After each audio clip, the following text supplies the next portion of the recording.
Walters, so go ahead. We have Erik Molvar.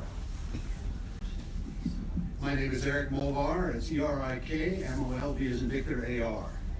I'm the Executive Director for Western Watersheds Project, a nonprofit conservation group that works to protect and restore watersheds and wildlife across the American West with a special emphasis on public lands.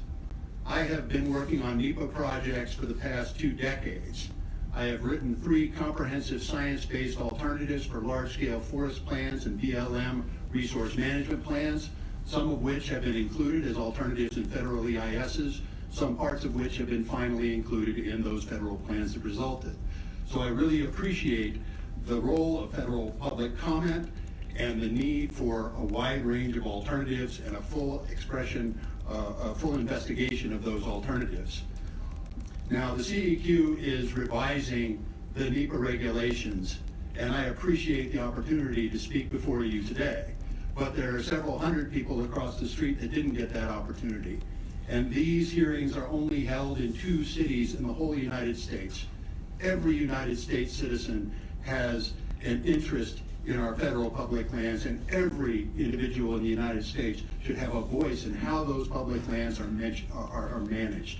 It should not be the case that we should open this Pandora's box of shortcuts, of loopholes, of backroom deals that cut the public out of the public lands management process. This should not stand. Now, we've heard several speakers talk about, and I think the NEPA regulations talk about the need to avoid litigation and lawsuits. The CEQ's direct supervisor is President Donald J. Trump. Your boss could direct federal agencies to obey the law, and then they wouldn't be losing lawsuits. Based on what's happening out there right now, I would say he's not doing that. But that's a better option than rewriting the NEPA regulations, in my view. Now, a couple of things that need detailed coverage, which haven't been covered yet in comments. First of all, it is inappropriate to make optional public comments on environmental assessments and relegate the public to only commenting on scoping notices. Scoping notices may only be 1 or 2 pages in length. They often don't detail the environmental impacts.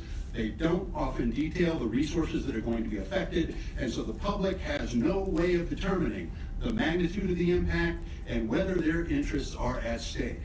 Therefore, it is absolutely essential that environmental assessments be left open for public comment. Second, it is absolutely essential that cumulative impacts continue to be evaluated in depth.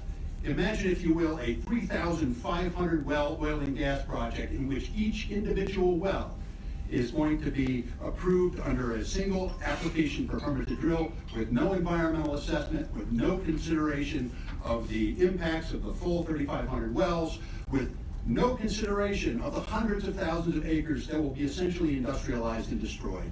This is a violation of NEPA's core principles. Please back off on your attempt to gut this environmental law, because if you overstep your legal bounds, there will be organizations that will be calling you to account and will be willing to step forward and challenge these regulations under NEPA itself and also under the Constitution's separation of powers. Thank you.